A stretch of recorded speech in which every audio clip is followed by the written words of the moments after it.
Une vie sans douleur, serait-ce une vie humaine?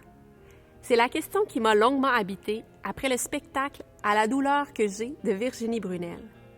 Dans cette nouvelle création, la chorégraphe explore la douleur sous toutes ses formes.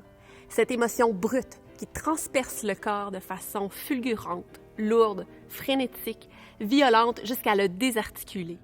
Parfois, au contraire, elle trace subtilement son chemin, au ralenti, dans un silence immobilisant, comme pour nous élever vers quelque chose de plus grand que soi. Cette douleur est le leitmotiv du nouvel opus de la prodigieuse Virginie Brunel.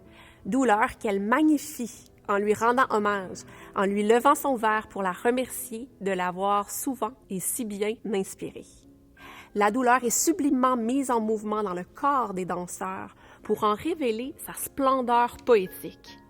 Virginie Brunel a le talent de choisir et de diriger des interprètes matures et généreux qui savent laisser transparaître leur fragilité, leur vulnérabilité et ce, jusqu'à leurs limites physiques. À travers les images fortes qu'elle sait si bien chorégraphier, elle s'interroge sur l'inachevé, sur les fragments de présence qui nous restent de l'autre, même en son absence. Elle explore la densité du vide entourant ce lien qui ne se brise jamais.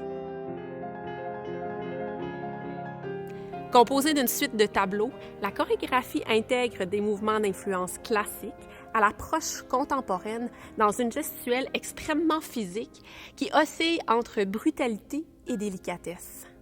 Le tout interprété sur des musiques tirées du grand répertoire, musique ayant le pouvoir de nous élever au-delà de cette douleur.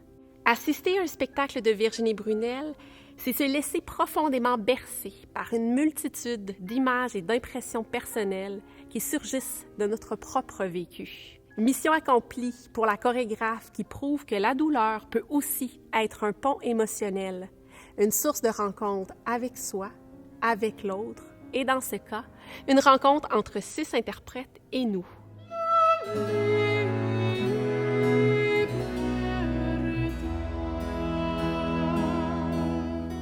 À la douleur que j'ai, un grand voyage humain.